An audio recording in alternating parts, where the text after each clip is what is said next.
Senhores, então vamos dar continuidade aqui ao nosso seminário.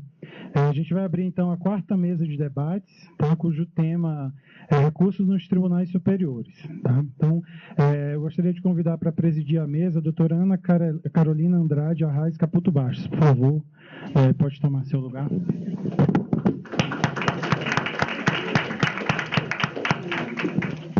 Como debatedores, eu gostaria de convidar o professor Fred Didier Júnior, advogado, professor da Universidade Federal da Bahia. Professor Rodrigo Francis Becker, advogado da União e professor de Processo Civil no Instituto Brasiliense de Direito Público, IDP. E também o professor Leonardo Carneiro da Cunha, advogado e professor da Universidade Federal de Pernambuco. Doutora Ana Carolina, a senhora tem a palavra e podemos, então, dar início a essa quarta mesa de debates, como eu disse, cujo tema recursos nos tribunais superiores. Caso alguém queira usar o microfone sem fio, estou à disposição aqui, tá? Obrigada, Vitor. Boa tarde a todos e a todas. É uma honra presidir essa mesa ao lado de pessoas tão ilustres, né? Processualistas tão ativos, produzem tanto, né? Contribuem tanto para o processo civil. Mas, sem demoras, eu vou passar a palavra para o Rodrigo Becker. Falo rapidamente sobre o seu currículo. Becker eu não estou achando, mas eu me lembro bem. O Becker é AGU, ex-procurador-geral da AGU, vice-presidente da Associação Brasiliense de Processo Civil, é mestre pela UNB e está mestrando em Direito Processual pela Universidade Estadual do Rio de Janeiro e tem diversas iniciativas na área de processo aqui em Brasília. Então, sem mais delongas, eu passo a palavra a você, que vai falar um pouco sobre o sistema de votação no Supremo Tribunal Federal, não é isso? No STJ. Obrigado, Ana. Boa tarde a todos.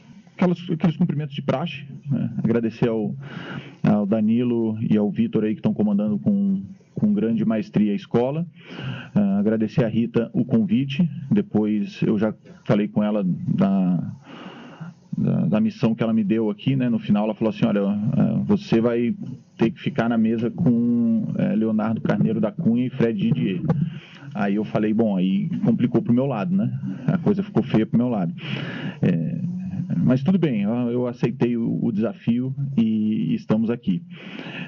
De um lado tem o Fred, que quando eu comecei a estudar para concurso, quando eu resolvi estudar, né, lá em 2000 Fred me corrige aqui, 2004, 2005, quando foi o seu primeiro volume, o lançamento da primeira edição?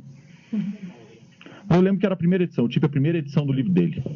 E, ao mesmo tempo, tinha também uma das primeiras edições do livro do Léo de Fazenda Pública em Juízo. E quem diria que, depois de tanto tempo, estou eu aqui, ladeado pelos dois, tendo que falar antes deles, óbvio, né? Porque ninguém aqui vem para me ver falar por último.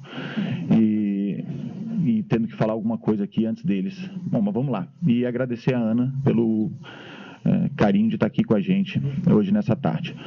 O tema que me veio à mente quando a gente fala de recursos, que é esse painel, é algo que eu tenho vivenciado na prática e que tem me causado um pouco de perplexidade, talvez até porque a gente não tenha se dado conta, não tenha percebido e não tenha, ou se percebemos, ainda não atuamos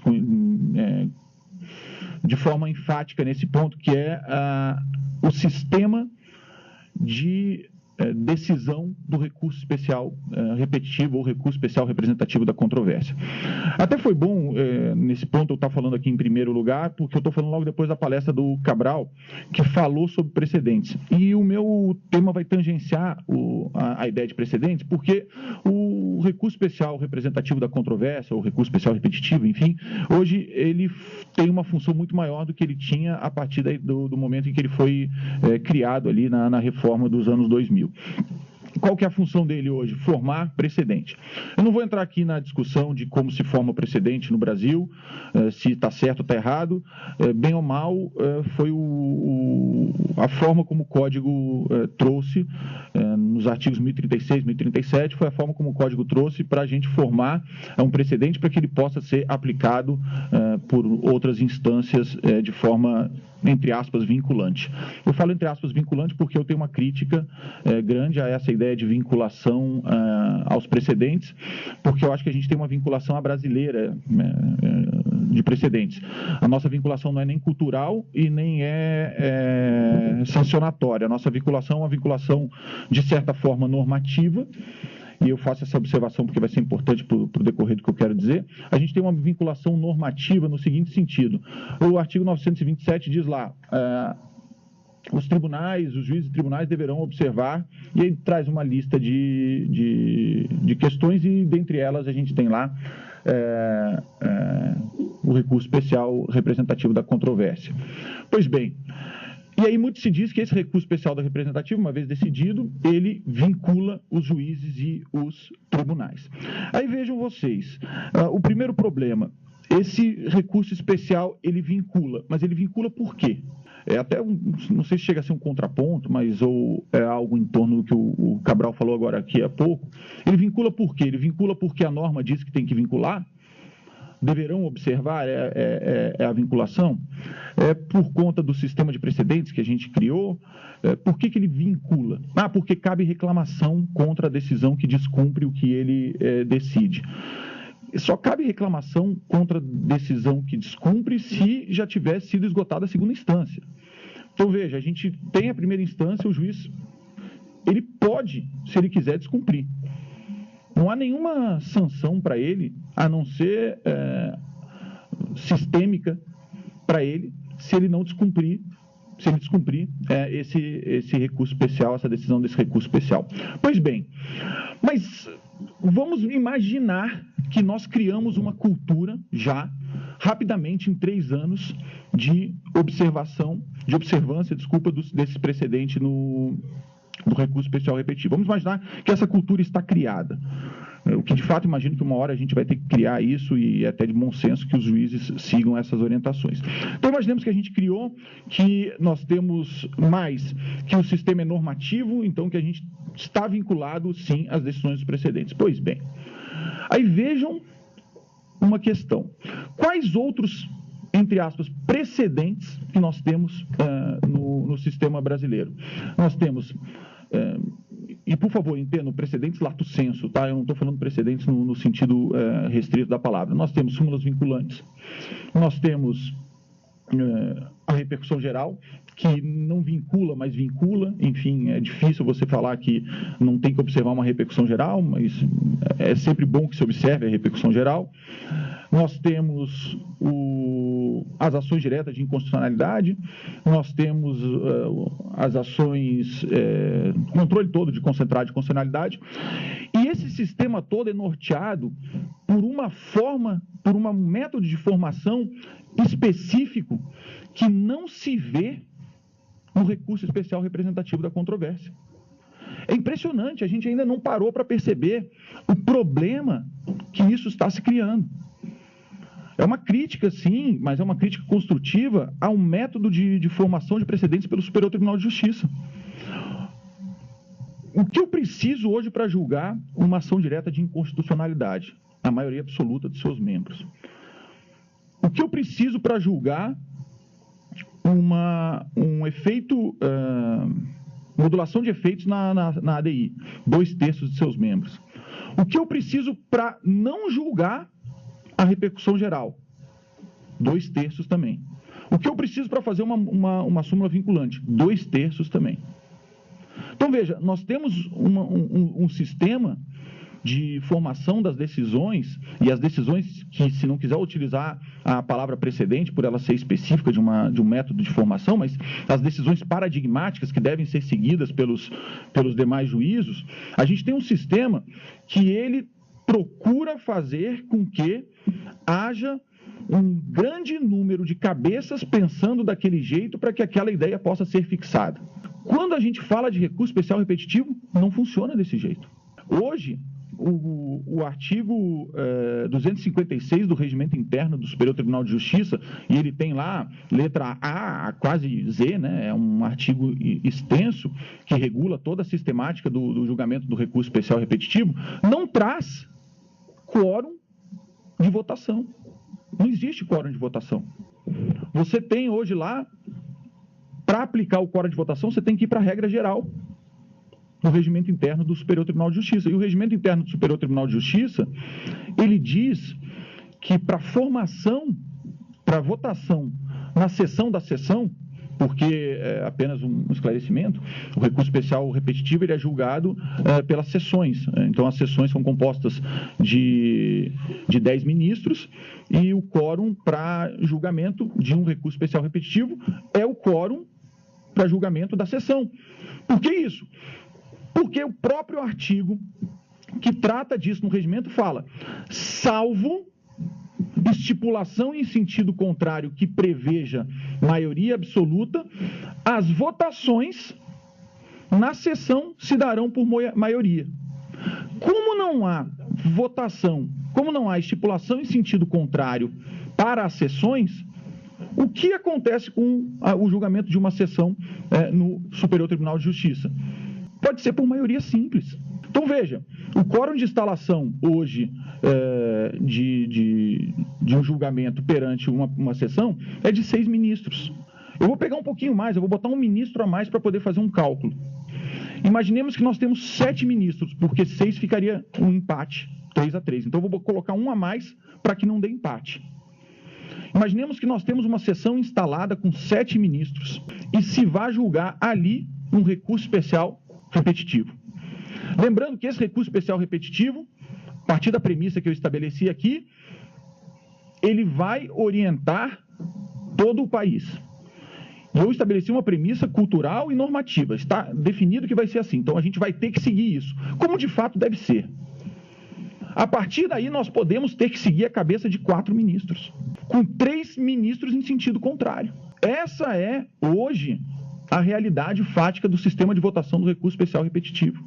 Se a gente pegar, fazer um paralelo aqui, se a gente fizer, um paralelo aqui com outros tribunais, vejam, por exemplo, o Tribunal Constitucional Alemão. O Tribunal Constitucional Alemão, em sua grande maioria, ele precisa de votação por maioria absoluta para formar os seus julgados, que, de certa forma, trabalham como se fossem precedentes. E aí eu vou trazer um caso em sentido contrário, um problema que se cria em outros tribunais a partir da não composição de um quórum qualificado. E o exemplo aqui, que eu acho que é paradigmático, até porque o nosso direito, pelo menos o nosso sistema de corte constitucional foi pensado na Suprema Corte Americana, rapidamente tem dois casos aqui da Suprema Corte Americana que foram decididos por 5-4 lá, formam um precedente, porque muito embora lá seja diferente a espécie de formação de precedentes da nossa, mas culturalmente se segue o que a Suprema Corte Americana diz, mas é um precedente que eles chamam de precedente fraco, porque a qualquer momento pode ser revertido, que é um precedente, os dois casos, um caso do financiamento de campanhas por organizações sociais, não sem fins lucrativos, a decisão por 5-4. Citizen United versus Federal Election Commission. E, talvez um dos casos mais clássicos da Suprema Corte Americana, Bush versus Gore, sobre a eleição, né, em que o estado da Flórida decidiu a questão. Esses dois casos foram decididos por 5-4 na Suprema Corte Americana, um quórum apertadíssimo, e que hoje a mudança de um ministro muda completamente o sistema e muda completamente a ideia da Suprema Corte. Se esse ministro que lá Justice, né, mas fazendo um comparativo, esse ministro que lá assumir tiver uma cabeça de outra forma. E para eles, inclusive, existe essa ideia de precedente fraco ou de julgamento fraco. O que é o julgamento fraco para eles? É aquele julgamento que está a todo momento na corda bamba, que a cada nomeação de um novo Justice para a Suprema Corte Americana se pergunta como esse cara vai pensar esse processo. E aí, agora vamos trazer de volta para o nosso país. No sistema do recurso especial repetitivo, que é um sistema feito para orientar juízes, para orientar tribunais de todo o país, nós temos, com todo respeito, um sistema fraco de formação do precedente. Porque nós temos uma formação que pode se dar com uma composição de 7 por 4-3, com 3 de fora, que não votaram por alguma razão, e que, se isso fosse levado a julgamento numa sessão seguinte, com esses 3 ou com 2 participando, o resultado seria outro. Quer ver um exemplo clássico, que está aqui, apesar de não se encaixar na matemática que eu fiz? Todo mundo aqui acompanhou, imagino, né, os interessados em processo civil, todos aqui acompanharam as discussões na Corte Especial acerca da taxatividade ou não do artigo 1015 do Código de Processo Civil. Eu tive o despeito de fazer um artigo discordando dos dois que estão aqui. Imagina o despeito que eu tive. Né? E nesse artigo eu defendi uma posição. Eles defenderam outra posição. O STJ adotou uma terceira posição. Essa decisão tomada pelo STJ foi tomada por 7-5. 7-5. Com 3 ministros ausentes. 7-5, 3 ministros ausentes. Dos 3 ministros ausentes, 2 já haviam sinalizado nas suas votações em turma qual seria a orientação deles. Não posso dizer que eles votariam dessa forma, porque, enfim, eles poderiam, como se diz, né, evoluir, enfim, e modificar o pensamento deles. Mas eles poderiam modificar o julgamento? Poderiam. Inclusive, os 2 poderiam modificar um para cada lado, o que daria, na verdade, acabaria dando no mesmo. Então, veja, esse 7-5, se todos votassem, poderia virar um 8-7. A gente está falando da Corte Especial do Superior Tribunal de Justiça, que é o órgão máximo jurisdicional da Corte, e que tem também o mesmo problema do sistema de votação de uma sessão. Aí vocês vão me perguntar, por que você tocou, então, começou com a sua palestra falando do sistema de votação das sessões? Exatamente pelo número, porque a sessão é composta de 10 só. Apenas 10, enquanto a Corte Especial é de 15. Então, a sessão composta de apenas 10 pode fixar hoje um precedente no nosso estilo brasileiro, ou seja, de acordo com o que o Código de Processo Civil determina como sendo precedente, pode fixar esse precedente com 4 votos, com 3 contrários e 3 ausentes. Com todo respeito, me parece que isso é um precedente fraco na acepção da palavra usada pelo direito norte-americano quando se trata de precedentes de 5-4. Então, nós temos hoje essa, na minha visão, essa deficiência. Essa questão foi tratada, como disse o professor Cabral aqui, obter dictum, mas esse seria o obter dictum do obter dictum. Eu nem sei se existe isso, mas é o obter do obter. Por quê? Porque foi tratada de maneira orbital num julgamento e não ficou nem decidido no voto. Mas eu estava na sessão e eu posso dar o meu testemunho aqui, se serve para alguma coisa, mas é o máximo que eu posso fazer para comprovar o que eu estou dizendo, que o ministro Napoleão Nunes Maia Filho disse exatamente isso. Ele falou, nós estamos aqui hoje decidindo por 4-3 um tema que vai orientar o Brasil inteiro a partir de amanhã. Nós estamos decidindo por 4-3 esse tema. 3 colegas nossos não estão presentes. Será que a gente realmente está fixando o precedente? Ele foi interrompido por outros 2 ministros que disseram, mas, ministro, é a nossa norma, é o nosso regimento. Nós não temos o que fazer. Então ficou de um lado a letra da lei e de outro lado, não sei se o bom senso, ou se a justiça da decisão, ou se o pensamento sistêmico, enfim, eu não sei o que, ficou do outro lado e não se levou, nem colocou em julgamento essa questão. Simplesmente se disse, se o nosso regimento não prevê quórum qualificado, nós não temos o que fazer. Então, nós temos que votar, sim, por 4-3. E assim ficou. Então, sim, nós temos hoje precedentes, recurso especial representativo da controvérsia, que, vejam a importância, quando se fala lá, só para já vou acabando, Ana, só a importância de um recurso especial repetitivo é que quando se fala lá, consideram-se casos repetitivos no Código de Processo Civil, está lá o recurso especial representativo da controvérsia. E ele serve, o recurso especial repetitivo, enfim, ele serve hoje para se julgar uma apelação monocraticamente, para se negar reexame necessário, para tutela de evidência, dentre inúmeras outras opções que a gente tem no Código de Processo Civil de utilização desse recurso. Então, veja, fico aqui as minhas considerações. Eu acho que isso deveria ser algo a ser pensado, ser melhor desenvolvido e talvez que isso possa um dia trazer luzes ao Superior Tribunal de Justiça para que ele modifique essa forma de votação, para que se exija um quórum mais qualificado de formação de precedentes, exatamente para que a gente possa ter segurança, para que a gente possa ter uma maior efetividade naquilo que vai se aplicar vindo lá de cima das Supremas Cortes. Quero agradecer de novo, muito obrigado. Não sei se eu estourei o tempo, se eu não estourei, estou dentro do tempo, se eu estourei, me desculpa. E agora passo a palavra de volta para Ana Carolina, e vocês agora vão ter as palestras que realmente valem alguma coisa. Até mais, muito obrigado.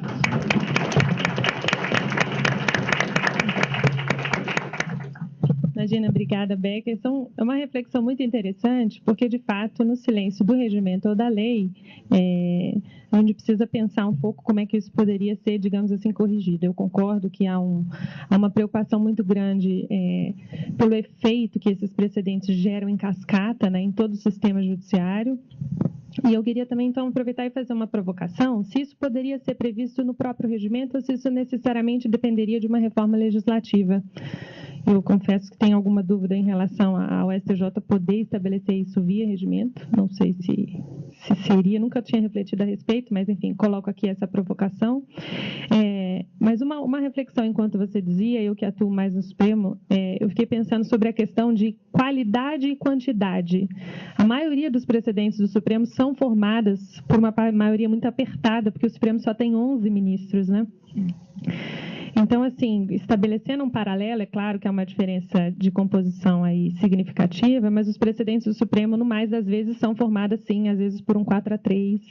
Então, talvez uma coisa que me ocorre para nós, digamos assim, sugerirmos cada vez mais ao STJ, por meio de amicus curiae ou outras iniciativas, é no sentido de promover mais audiências públicas, talvez uma participação maior, sendo, digamos assim, como uma maneira de você corrigir essa deficiência, porque quanto mais você traz contribuições via, por exemplo, amicus curiae ou de audiências públicas, você talvez possa suavizar essas votações, às vezes, mais apertadas, essa questão do quórum deficitário, porque pressupõe-se que essas contribuições, uma vez nos processos, podem, talvez, enriquecer um pouco mais esse debate.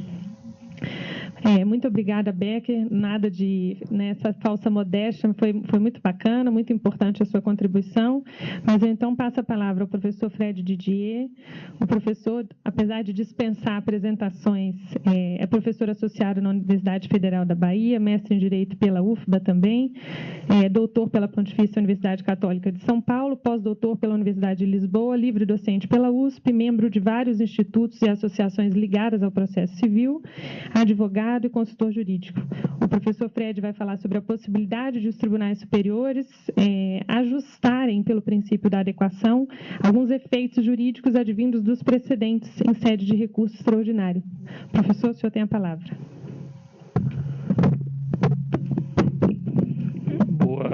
Boa tarde ainda. Boa tarde a todos. Uma satisfação estar aqui, sendo presidido por minha amiga de muito tempo, Carolzinha, estar ao lado de Rodrigo e de Cunha, e a felicidade de ser um dos primeiros eventos da escola da AGU, agora gerida pelo meu ex-orientando Danilo, orientando da graduação, já é uma estrela e um líder da advocacia, ao lado de outra estrela da advocacia pública, que é Vitor, também meu ex-orientando na graduação, lá da Federal da Bahia. Vitor é um pouco mais velho, acho que é 1 ano, 2 anos mais velho que Danilo, né? Não é um ano, um semestre, né? Da mesma geração. E aí passaram. É o mesmo concurso de vocês? O mesmo concurso, vieram para cá e estão dominando. É uma tendência de sangue baiana de chegar, tomar conta. Para mim é uma felicidade muito grande. E obrigado, Rita, mais uma vez pelo convite. Você sempre me convida e você sabe que eu sempre venho, salvo se eu não puder vir. Mas exatamente, eu venho, salvo se eu não puder vir, mas a princípio eu venho. Eu não nego porque não quero vir. Eu só não nego se eu não puder vir. Pois bem, veja, eu não tenho um título para essa minha palestra. O que Carol disse que eu ia falar é uma aproximação. Eu não sei exatamente o tema, ou melhor, o modo como eu devo designar aquilo que eu vou dizer. Eu sei o que eu vou dizer, mas eu não sei como eu devo designar o que eu vou dizer. É um problema. Então, então você não tem que descobrir sem o título, sem uma prévia apresentação. E envolve, um dos pontos que eu vou tratar, envolve exatamente uma reflexão do final da palestra de Rodrigo. Para eu poder explicar o que eu quero dizer, eu quero, para a gente ficar na mesma página, eu quero estabelecer duas premissas. A primeira premissa é que eu sou favorável e defendo já há muitos anos, e em alguma medida esse talvez seja o ponto que mais simboliza o meu pensamento como processualista. Se pegar a minha trajetória como processualista, talvez seja o ponto que mais assim, está em toda a minha obra, é que eu adoto e reconheço a existência de um princípio da adequação do processo. Ou seja, o processo há de ser adequado, dentre outras coisas, ao seu objeto, ao caso. E isso é uma imposição do devido processo legal. E eu sou favorável a uma adequação, quer dizer, eu percebo a adequação em nível legislativo, em nível negocial, evidentemente, e também no nível jurisdicional. Quer dizer, eu entendo que é possível, em certas circunstâncias, que o órgão julgador ele ajuste a regra do processo, se a regra do processo legal ela se revelar inadequada ao caso. Então, me parece que é possível fazer esse controle caso a caso de adequação da regra. Isso é uma coisa que eu assim, falo já há muito tempo. Eu acho que um dos meus primeiros textos, publicados em 2001, é sobre o princípio da adequação e da adaptabilidade do procedimento. Então, isso é uma coisa que parte da minha... É uma forma de eu pensar. Então, essa é a primeira premissa. A segunda premissa é um pouco mais polêmica. É o seguinte, eu tenho uma percepção sobre o poder normativo dos regimentos internos um pouco diferente do que se convenciona a imaginar. E eu estou me valendo do fato de ser mais velho um pouco do que algumas pessoas e poder orientar e supervisionar trabalhos, e eu estou me valendo agora supervisionando no pós-doutorado lá na Universidade Federal da Bahia, que é Paulo Mendes, também baiano, que está aqui presente, já falou para vocês hoje de manhã, está fazendo pós-doutorado lá comigo, e eu estou me valendo dele para ver se eu consigo, por meio dele, divulgar essas ideias, porque eu estou sem muita vontade de escrever sobre isso, então eu preciso dos meus orientandos para ir pesquisando as intuições que eu fico tendo. E o que eu quero dizer é isso, eu tenho uma percepção de que o regimento interno dos tribunais pode mais do que parece, ou seja, ele tem mais poder do que parece. Evidentemente que ele pode distribuir a competência dos órgãos do tribunal, isso é evidente. Que ele pode disciplinar aquilo que o legislador determina que ele discipline expressamente, e Paulo, na pesquisa que ele está fazendo, identificou 25 referências, 25 delegações feitas pelo CPC aos regimentos internos dos tribunais, 25. Então, os regimentos podem cumprir essa delegação legal, também me parece evidente. Só que me parece, e esse é o ponto que mais me interessa, é o que eu vou falar aqui, que há uma área de atuação do regimento interno, que é a área de poder atuar nas lacunas legais, ou nos espaços em branco, nos espaços em aberto da atuação no tribunal que estão na lei. A lei não consegue disciplinar tudo que o tribunal faz. Basta quem atua no tribunal sabe o que eu estou falando. O legislador não consegue prever todas as nuances de você administrar um julgamento em colegiado. Então, me parece que o regimento interno tem a aptidão de poder disciplinar esses espaços vazios ou espaços não normatizados expressamente pelo legislador. E é um espaço bastante significativo. Evidentemente, não se pode fazer isso contrariando normas constitucionais, evidentemente. Você não pode ocupar esse espaço de forma contrária ao sistema, mas complementando o sistema que vai até um ponto no legislador e pode avançar mais pelo regimento interno. Eu sei que isso é um posicionamento um pouco, não é muito simples de ser defendido, mas eu tenho plena convicção disso. E isso é fundamental para aquilo que eu vou dizer hoje. O que eu quero dizer para vocês? Eu quero fazer aqui uma provocação. Eu não tenho certeza sobre absolutamente nada do que eu vou... Daqui para frente eu tenho certeza. Eu tenho a intuição de que nós estamos diante de um fenômeno que está acontecendo, um fenômeno sobre o qual nós não estamos pensando, e um fenômeno que pode ser que seja correto, pode ser que seja uma tendência, pode ser que necessite ser aperfeiçoado pelo regimento interno, pode ser que seja errado. Eu quero destacar 5 situações diferentes, algumas das quais já ocorridas, portanto, casos reais eu vou até mencionar aqui, em que os tribunais superiores, no processamento de recurso especial ou de recurso extraordinário, o tribunal, ele disciplinou o efeito daqueles recursos de maneira diferente do que a lei disciplinou. Portanto, houve uma adequação jurisdicional pelo Tribunal Superior de efeitos do processamento de recursos especiais a partir da percepção de que, naquele caso específico, o efeito que o legislador havia pensado, se produzisse, geraria uma situação de iniquidade, uma situação inadequada, uma situação injusta. 5 situações são diferentes entre si. A primeira delas eu tive como advogado. Um caso meu aconteceu comigo. Eu era advogado de um caso, um recurso especial. O recurso especial foi afetado à sessão como repetitivo. Foi afetado como repetitivo. Começou a votação. Estava 4-2. 4-2. Nesse dia votariam 8, porque 2 estavam impedidos. Então, votariam 8.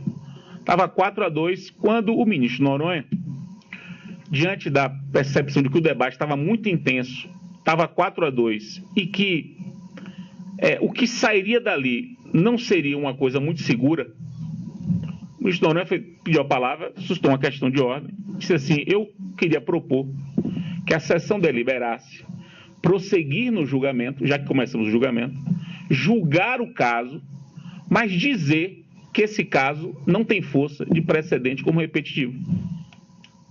Não tem. É repetitivo, foi afetado como repetitivo.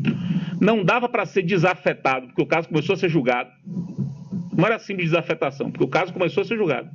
E durante o julgamento, o julgamento demorou 1 ano. O julgamento.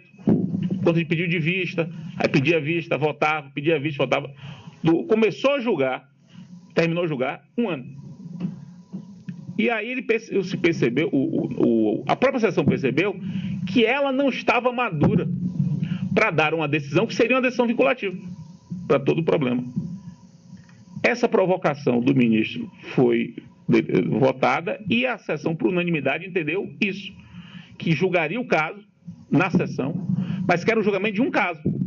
E que aquela decisão, expressamente, eles clausularam o acórdão. Houve uma cláusula do acórdão. Esta decisão não deve servir como precedente obrigatório. E aí o que aconteceu depois disso? Outros casos envolvendo o mesmo tema surgiram e as turmas não afetavam mais. Porque as turmas estavam esperando elas irem se assenhorando mais do tema, se assenhorando mais, e parece que vão afetar agora, 3 anos e meio depois. 4 anos depois, porque isso foi em maio de 2015. Vão afetar agora. Porque elas entendem que agora já estão amadurecidas, as duas turmas já estão amadurecidas sobre o tema, e que agora justifica julgar. Não afetar ainda, mas parece que vai afetar agora. Então veja que situação interessante. É o tribunal decidindo retirar o efeito de precedente obrigatório da sua decisão. Algo impensável. Assim, não adianta você procurar no código, você não vai encontrar isso. Eu mesmo, que já estudei eu mesmo defendo que o efeito de precedente é um efeito automático, não é um efeito que decorre da vontade do julgador, é um efeito que é atribuído pela lei à decisão. Eu sei que isso é verdade, mas me deparo com essa situação e penso, o STJ agiu bem.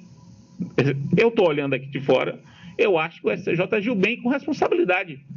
O tema estava realmente imaturo. Você tem uma ideia, terminou assim, terminou 4-3-1. Foi 4-3-1 a votação. O nível de uma divergência intensa e de pouca maturidade, realmente pouca maturidade. Acho que o STJ agiu bem. Diante e penso, poderia isso estar previsto no regimento interno? Ou seja, uma decisão que não é de desafetar, porque o julgamento já tinha começado, é uma decisão de deseficacizar a decisão para fins de precedente. Você mantém a competência, porque retornar seria um problema, continua, mas dizendo, eu estou só julgando o caso. Segundo caso que eu acho que todos conhecem, é um caso que todos conhecem, já está virando praxe. O Supremo tem, sei lá, 300 e, isso o Carlos deve saber, 300 e não sei quantas repercussões gerais aceitas para serem julgadas. Mais ou menos isso, né? 1.000 reconhecidos, acho que para julgar talvez. Os 300. Isso aí, sei lá, tem mais de 1 milhão de processos suspensos no Brasil por causa disso. O que é que o Supremo começou a perceber? Que a admissão da repercussão geral com suspensão dos processos estava comprometendo a qualidade da gestão do contencioso, do estoque de processos no Brasil. Os processos não estavam andando, o Supremo não estava dando conta de julgar as repercussões gerais. Então, o Supremo, já em algumas oportunidades, eu até cito aqui no RE 966177, de Luiz Fux, o Supremo admitiu a repercussão geral e tirou o efeito suspensivo da repercussão geral. Isso não vai ter, vai ser uma repercussão geral sem efeito suspensivo dos processos à espera da decisão. A gente não vai achar isso na lei. Não vai achar isso na lei. Isso é uma construção feita caso a caso, a partir da percepção de que, pelo que está acontecendo de estoque de processo do Supremo, suspender mais aquele número de processos é ruim como política judiciária, quase como medida de política de administração judiciária. Aí vocês me perguntam, isso tecnicamente está correto, se literalmente? Não sei. Isso me parece bom? Me parece. Me parece correto? Me parece. Eu tenho a impressão de que isso é uma boa decisão. Não me perguntem se há um respaldo normativo expresso disso. Eu não sei dizer. A princípio, parece que não. Mas talvez, se eu fosse ministro do Supremo, eu pensasse dessa mesma forma. Eu encontrasse essa solução como uma solução boa, que possa ser construída. Aí eu pergunto, isso poderia estar com previsão do regimento interno do Supremo? O terceiro caso é um caso também real, todos vocês conhecem, o caso do recurso repetitivo, dos 2 recursos repetitivos que consolidaram o entendimento no STJ sobre o rol do 1015, esse que Becker falou aqui. Foram julgados agora, no segundo semestre do ano passado, dezembro do ano passado, concluiu o julgamento. Vejam que ali nós temos 2 recursos especiais afetados como repetitivos e a ministra Nancy Andrighi expressamente disse, vou afetar como repetitivo, mas não vai suspender os processos. E não suspendeu os processos do Brasil que discutiam isso. E, a meu ver, é uma decisão correta, até porque vai suspender todos os processos que discutem o cabimento do agravo de instrumento do Brasil. Agravo de instrumento, deixa o processo andar para julgar o mérito. Isso é uma decisão que me parece correta. Isso passou um pouco em branco, ninguém falou muito sobre isso, mas foi talvez o primeiro grande tema do Código Novo julgado pelo STJ. Foi julgado, e aí veja, o meu posicionamento foi vencido, o meu posicionamento de Léo. Nós somos parcialmente vencidos, eu imagino, porque de certo modo a gente pautou a discussão, trouxemos a discussão depois girou em torno daquilo que a gente havia definido no nosso artigo, e o pensamento que venceu foi um pensamento até que desenvolveu mais o que a gente havia, quer dizer, extrapolou ainda mais o que a gente havia discutido.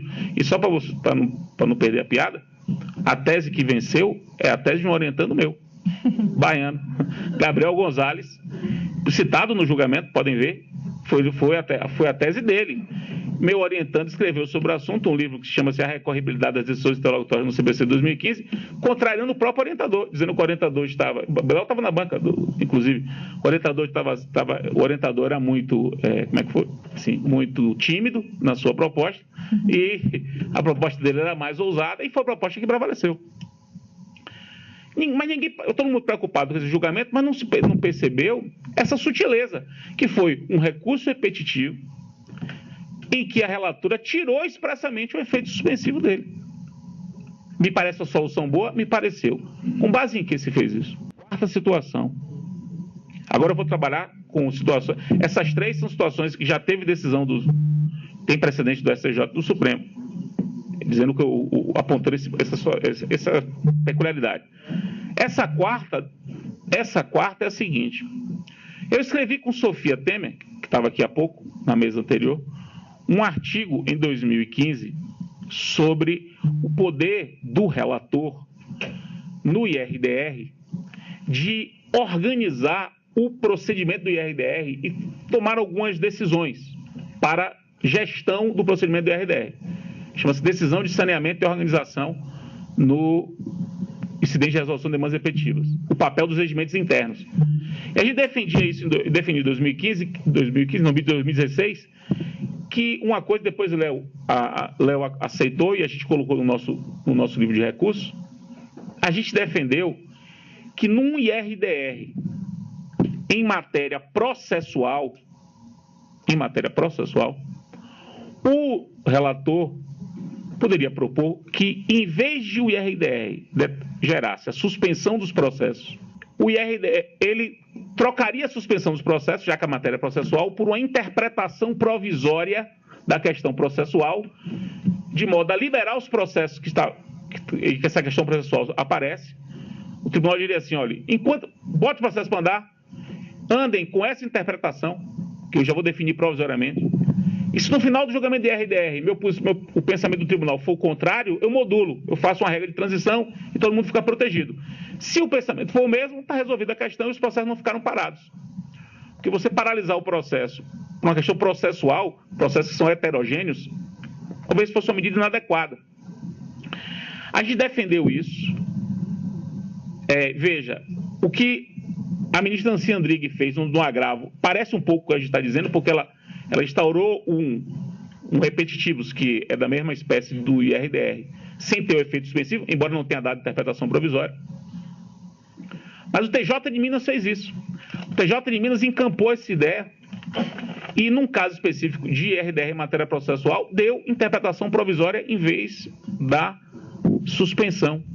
Para quê? Para que os processos andassem já com a definição provisória de uma questão que é processual, não é material, e depois, se porventura o tribunal vier a mudar de entendimento, ele faz uma regra de transição e as coisas se resolvem.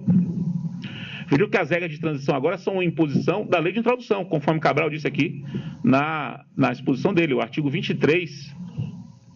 O artigo 23 da lei de introdução, ele cria hoje um dever geral de estabelecer uma transição quando houver mudança normativa, inclusive mudança que decorre de uma decisão judicial, como é o caso. E a quinta e última situação é a seguinte. Eu não sei se vocês acompanharam a proposta do ministro Barroso para a repercussão geral, para mudar o regulamento da repercussão geral. Um orientando do professor Barroso, então professor Barroso e não ministro Barroso, um orientando do professor Barroso, chama-se Frederico Montedônio, juiz federal do Rio de Janeiro, escreveu um livro sobre repercussão geral, publicado pela editora Fórum no ano passado. Foi a dissertação de mestrado dele, eu participei dessa banca, e eu até já disse em alguns lugares, foi uma das 3 melhores dissertações de mestrado que eu já examinei. A dissertação de mestrado realmente não há um nível muito alto. Porque ele foi assessor de Barroso, então ele sabe o que está acontecendo na realidade, então ele tinha o domínio da realidade do dia a dia. E ele apresentou nesse trabalho uma coisa que é realmente assustadora, por um lado, que é a seguinte: como a repercussão geral para não ter repercussão geral. É muito difícil. É muito difícil para não ter, né? Você precisa de 4 votos, né? Não, é isso, né? 4 votos para não ter. Para não ter repercussão, você tem que ter 4 votos, 7 dizendo que tem repercussão geral, não tem repercussão geral. É isso, né? Não, basta 4 para ter. É isso. Basta 4 para não ter, tem que ter 8. É isso. Para não ter, tem que ter 8. É muito difícil não ter. E como há um engarrafamento grande de repercussão geral para ser decidida, o que é que acaba acontecendo? E diz ele no trabalho e demonstra. O Supremo, ele fica na seguinte situação: eu não posso mais julgar a repercussão geral do que eu já tenho. Em compensação, esse tema aqui é um tema interessante. Se eu disser que não tem repercussão geral, isso vincula. Mesmo que tenha e eu não possa julgar, isso vincula. Porque a nossa decisão aqui, diferentemente da americana, nos Estados Unidos não é assim. Nos Estados Unidos, se a Suprema Corte diz não conheço, não conheceu. Um dia pode voltar a subir. Aqui não. Aqui, se disser não tem repercussão geral, não sobe nunca mais. A decisão de inexistência de repercussão geral é uma decisão que trava. E o Supremo, corretamente, não quer ficar travado de examinar determinadas questões. Então, o que é que faz? Escapa pelos argumentos gerais aí de ofensa reflexa, falta de pré-questionamento, e falta de impugnação especificada. É isso que nós todos sabemos que existe. Na verdade, diz Frederico, isso é uma forma de o Supremo não julgar sem ter que dizer que não tem repercussão geral, porque se disser que tem repercussão geral, ele trava a discussão. Então, ele sai por essas alternativas obscuras, que ele chama até de filtros obscuros de admissibilidade do recurso extraordinário. O que é que ele propõe? Ele propõe, então, que o Supremo possa fazer o seguinte, possa dizer, o recurso é admissível por outras todas as razões, não tem repercussão geral, mas isso só vale para o caso, não vale para os outros casos. Não tem repercussão geral, não vou conhecer o seu caso, mas isso não impede que aquele tema volte e no futuro, o STF possa examinar. Ou seja, é uma decisão que modula, que ajusta o efeito da decisão de ausência de repercussão geral, que é uma das propostas do ministro Barroso. Porque uma decisão como essa não precisaria ter o mesmo nível de fundamentação, o mesmo peso de uma decisão que diz que não tem repercussão geral e trava a discussão completamente. E ele defende isso nesse livro, é uma das propostas do ministro Barroso, que é a criação, que é o desenvolvimento, e ele vai propor essa mudança do regimento interno do Supremo, que é uma decisão de inadmissão por ausência de repercussão geral, com efeito apenas para o caso, sem efeito de precedente para casos futuros. Isso pode ser feito no regimento interno do Supremo, isso pode ser feito hoje. Isso é mais aberto, é mais sincero do que você escapar pelos esses chamados filtros, que ele chamou de filtros obscuros. Quem sabe quais são? Ainda ontem eu estava conversando com o Léo. Quem está advogando no STJ deve ter percebido isso. Tem alguns ministros, você entra com recurso, o recurso é distribuído para ele num dia, 10 dias depois já está pautado. Está pautado. Não consegue nem despachar. Aí, se você conseguir despachar na véspera do julgamento, aí ele vai receber. Se você conseguir convencer, no outro dia ele vai tirar de pauta. Porque aí você conseguiu chamar atenção. A impressão que você tem é que entra, vai ter que sair. Aí vai a aposta. Se ninguém vier, ninguém falar nada, acabou.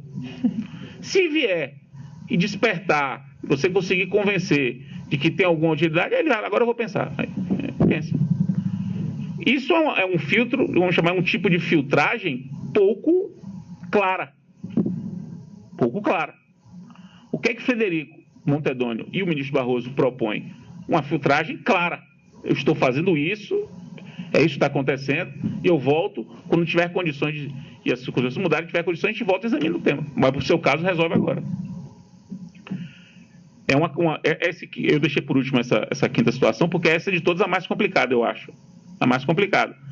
Mas é uma proposta concreta, que está acontecendo aí, e eu não duvido que, tendo em vista esse panorama de situações que eu demonstrei aqui, isso venha a acontecer. Como é o nome desse fenômeno? Olha outra aluna minha ali, só que da primeira turma, da minha primeira turma, 1998. A turma da qual, inclusive, eu fui paraninha. Os dois, né? Namorados à época, hoje casados, e os dois aqui. Se levantem aí. Esse mico aí, né? Paga esse mico aí. O casal de quase a mesma idade que eles têm é a idade que eles estão juntos. Pois bem. Então, eu não sei como é que fenômeno é esse. Não sei o nome desse fenômeno, não tem um nomezinho. Não tem um nome assim para poder ter livro, por exemplo. São Paulo vai trabalhar com a força normativa dos regimentos internos. Mas é um fenômeno que está acontecendo, nós temos que ficar de olho e ver em que medida a doutrina e os operadores podem colaborar para que isso seja feito de forma mais correta, de forma adequada, de forma clara, né? De forma controlável, de forma pública. Enfim, espero que tenha sido interessante essa abordagem. Muito obrigado, me chame novamente.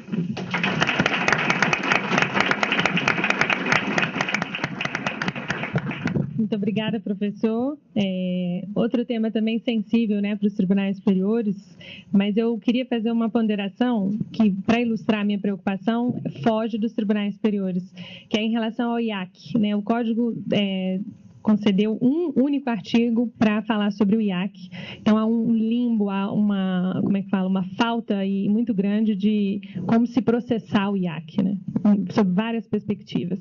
Então, quando o professor fala de transferir aos regimentos essa capacidade de suprir as lacunas da lei, eu fico pensando, por exemplo, no caso do IAC, que também tem uma força vinculativa, por isso é um bom exemplo, os 5 TRFs poderiam dispor de uma maneira diferente, os tantos TJs poderiam dispor de uma maneira diferente em relação a quórum, prioridade para votação, possibilidade ou não de sustentação oral.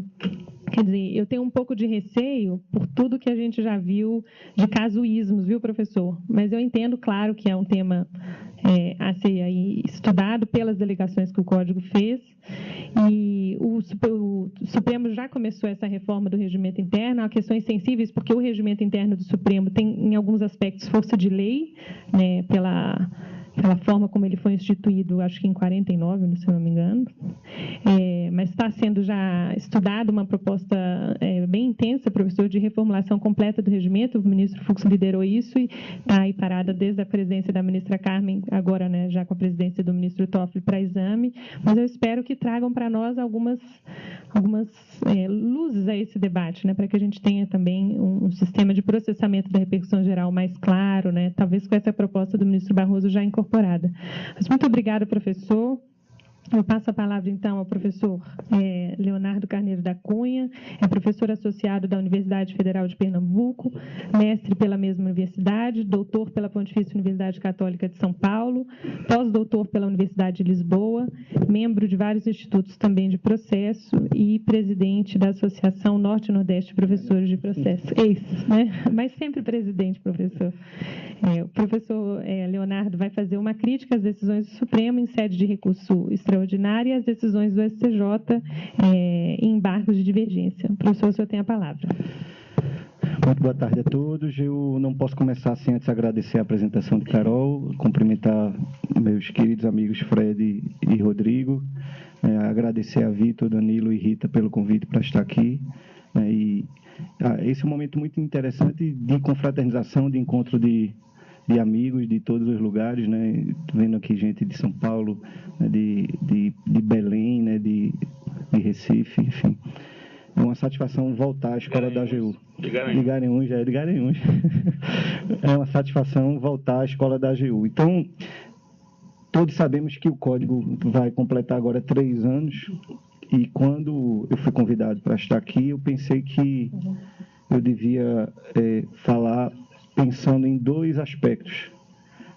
Primeiro, um diagnóstico, tentar um diagnóstico desses 3 anos, e segundo, uma crítica sobre esse diagnóstico. Então, eu separei, eu até vou cometer aqui uma decisão surpresa, Carol. Eu anunciei a Carol que falaria de 2 pontos, mas acrescentei um terceiro. E ainda bem que eu acrescentei um terceiro, porque um dos pontos terminou sendo tratado por Fred, mas nada impede que eu trate dele também, né, que é o da repercussão geral. E aí, as três hipóteses, eu vou começar com uma, que é uma provocação a partir de algumas decisões que o STJ tem proferido em recurso especial. E a provocação seria a seguinte: o STJ é uma corte de cassação?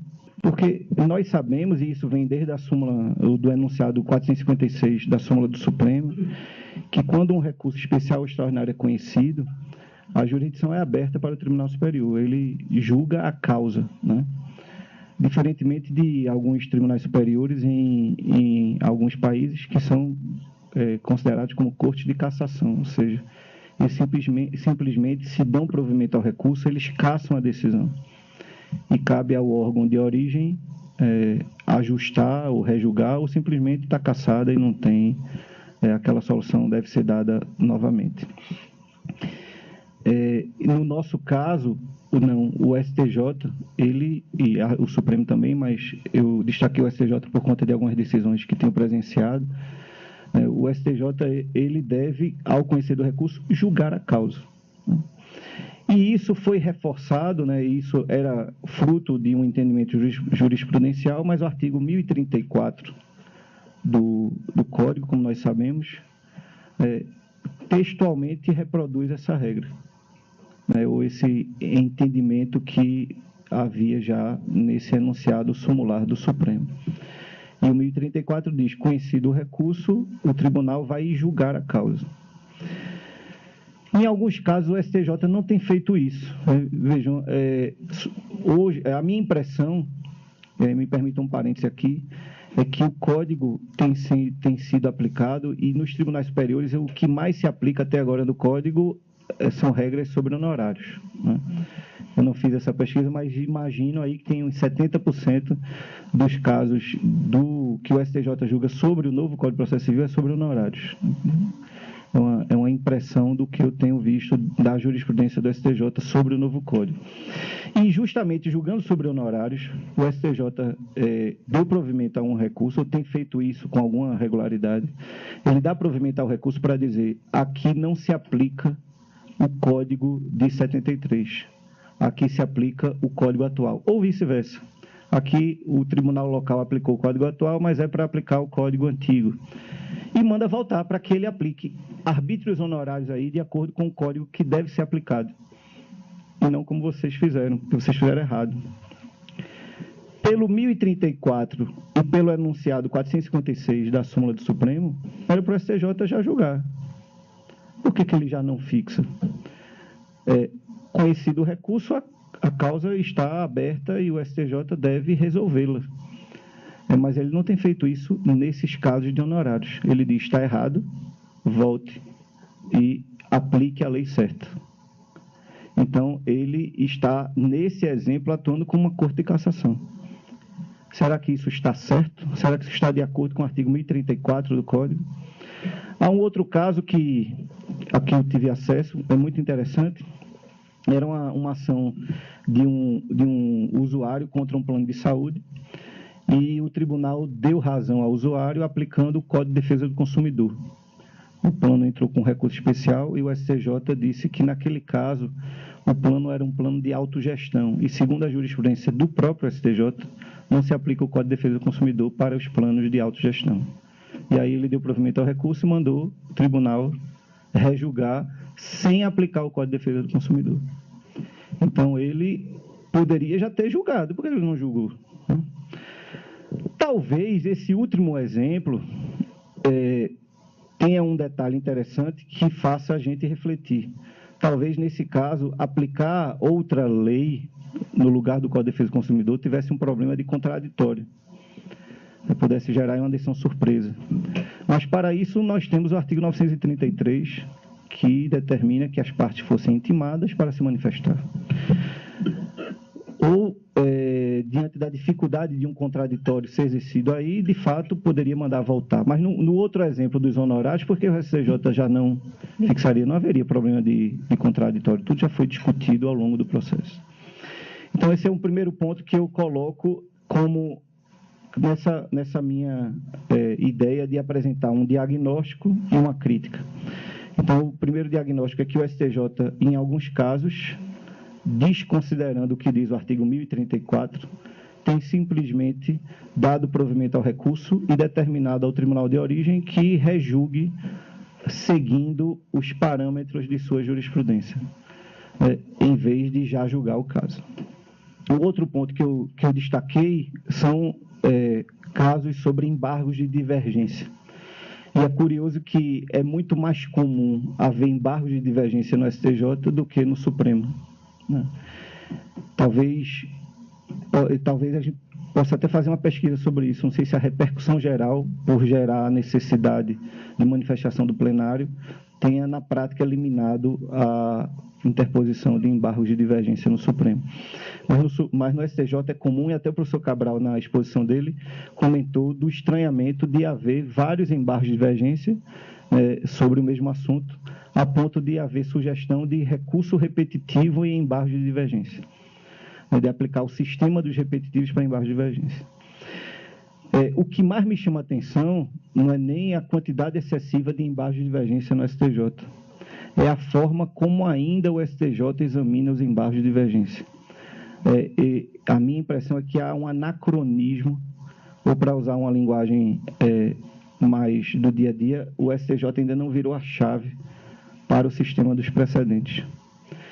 Porque os embargos de divergência muitas vezes são inadmitidos porque não há uma similitude exata entre o acórdão embargado e o acórdão paradigma. Se a gente pudesse fazer uma metáfora com alguma outra área profissional, imagine um dentista que descobriu, né, uma forma adequada de tratar aquele problema no dente. Aquela forma que ele adotou não pode ser usada para aquele outro paciente, porque o paciente que ele usou era careca e o outro tem cabelo. Ou porque um tem olho verde e o outro tem olho castanho. É isso que o STJ está fazendo com o embargo de divergência. É preciso que ambos tenham os mesmos olhos, ou o mesmo tipo de cabelo, ou a mesma cor da pele. É preciso que haja um detalhamento que gere a possibilidade dos embargos de divergência serem conhecidos. Esse detalhamento sobre os fatos me parece que não está de acordo com a necessidade de uniformização da jurisprudência a fim de mantê-la íntegra e coerente. Se aquela razão de decidir se aplica a outro caso, ainda que haja ainda que os fatos não sejam exatamente os mesmos, mas há semelhanças, e todos nós que, nesse tempo todo, tivemos que estudar precedentes para entender o que o Código trata disso, já sabemos o que é uma distinção ampliativa, uma distinção reducionista. Então, é bem possível que uma razão de decidir se aplique a outro caso, ainda que haja uma peculiaridade específica, né? Tem um exemplo que eu gosto de dar, e me permitam a talvez inadequação do exemplo, porque é um exemplo que eu uso para a graduação, talvez seja inadequado para um público mais qualificado, mas me ajuda a dizer o que eu quero dizer. E eu acho que eu já disse isso em outras ocasiões, alguns já devem ter ouvido. Imaginem que o sujeito tentou entrar num restaurante com um cachorro e não foi permitido que ele entrasse, porque já havia um precedente dizendo que não é possível entrar com cachorro em restaurante. O sujeito ficou indignado com isso e entrou com uma ação. E aí o juiz negou, aplicando o precedente. E como é que o juiz aplica o precedente aí? Não, você não vai poder entrar com cachorro, porque... Por que essa regra existe? Porque é inadequado. No caso que a gente julgou, o cachorro subiu na mesa, fez necessidades ali, incomodou as pessoas. E a nossa conclusão é que é inadequado porque isso não atende às exigências sanitárias, higiênicas, etc. Então, não pode. Mas imaginem que eu tenho um bode de estimação e quero entrar com ele no restaurante. Se nós formos seguir a orientação que o STJ segue para admitir embargos de divergência, aqui é diferente, é bode, não é cachorro. Não cabe embargos de divergência.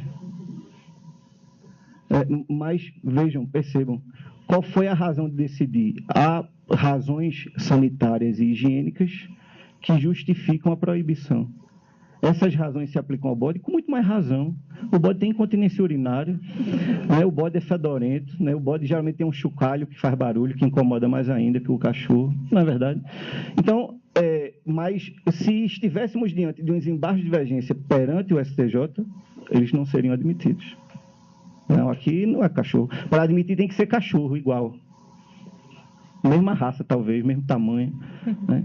Então, esse é um diagnóstico, mais um diagnóstico que eu apresento com a crítica de que isso precisa, de fato, ser repensado para que os deveres do artigo 926, que já foi aqui destacado pelo professor Cabral na exposição dele, sejam, de fato, cumpridos. Né? E o terceiro ponto que eu destaquei, que é exatamente o recurso, a repercussão geral em recurso extraordinário, algumas coisas já foram destacadas por Fred, e eu queria aproveitar para dizer, Fred, que eu acho, você falou aí que não tinha dificuldade de encontrar um fundamento normativo, mas eu acho que ele existe. Acho que há alguns fundamentos normativos para justificar essa ideia do ministro Barroso, que é interessante. Eu acho que o primeiro fundamento é o princípio da eficiência. Eu acho que é uma regra de eficiência, né, de gestão na condução dos processos no Supremo. E esse princípio permite a construção de regras que estão sendo construídas concretamente. E rigorosamente, isso e nos outros exemplos também, rigorosamente é um tipo, talvez esquisito para o nosso hábito, mas é um tipo de tutela provisória. Tirar ou conceder um efeito suspensivo, aplicar a determinado caso uma solução ainda que provisória, é uma tutela provisória. Né? Talvez não haja urgência, né? Mas um requisito pautado na eficiência. Estou pensando aqui alto para que a gente compartilhe a reflexão. E o próprio artigo 23 da lei de introdução mencionada, que você mencionou, acho que também pode ser um fundamento normativo. Que é interessante. Mas o que eu queria destacar em relação à repercussão geral, é que não há, segundo o Supremo já decidiu, repercussão geral em matéria processual. E aí me parece que o Supremo já deveria, na minha opinião, ter abandonado a exigência da ofensa reflexo.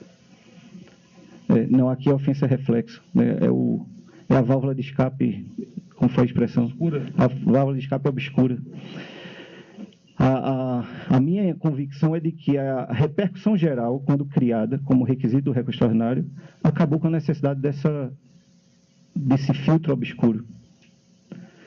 Percebam que o Supremo, ao dizer que não há repercussão geral em matéria processual ou a ofensa é reflexa em relação às garantias fundamentais do processo, está se demitindo da sua função de interpretar as normas constitucionais. E nós não temos jurisprudência no Supremo Tribunal Federal sobre as garantias fundamentais do processo. Qual é a jurisprudência do Supremo sobre duração razoável do processo? Qual é a jurisprudência do Supremo sobre devido processo legal? Tem uma ou outra sobre contraditório, talvez. Um outro precedente.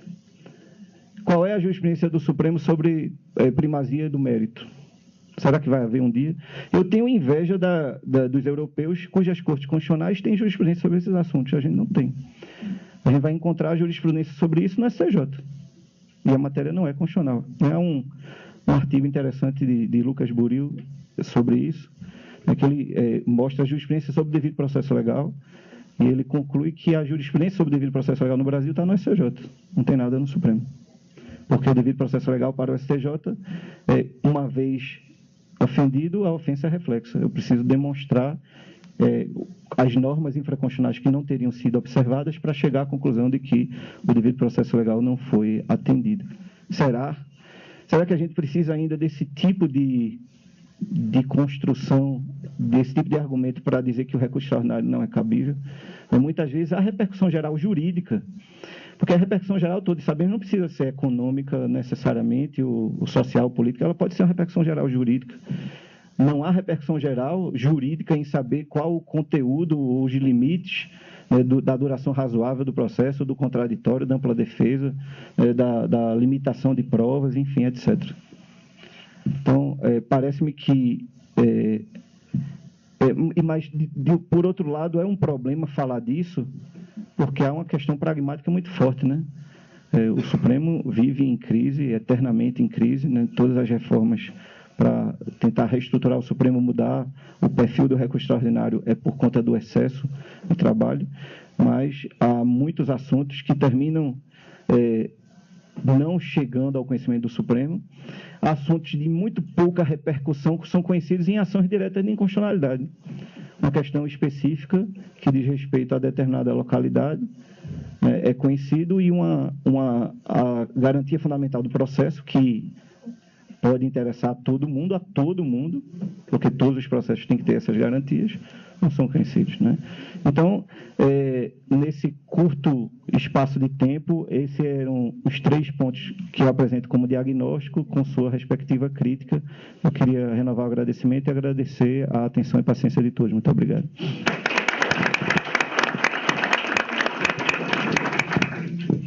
Muito obrigada, professor. Vou também fazer uma colocação. Uma das questões processuais que o Supremo julgou, dessas pouquíssimas que ele julgou de fato, professor, era a questão do prazo do agravo interno em casos penais. E foi uma questão muito interessante, porque deu lá uma certa divergência, enfim, mas muito sensível, porque agravo interno em matéria civil tinha um tratamento e agravo interno em matéria penal teria outro, né? Mas eu concordo. E queria, então, abrir a palavra a vocês, ou aos professores também da mesa. Não sei se Becker, o Léo, o Fred gostariam de fazer mais alguma colocação. Alguém gostaria de fazer alguma pergunta para os integrantes da mesa?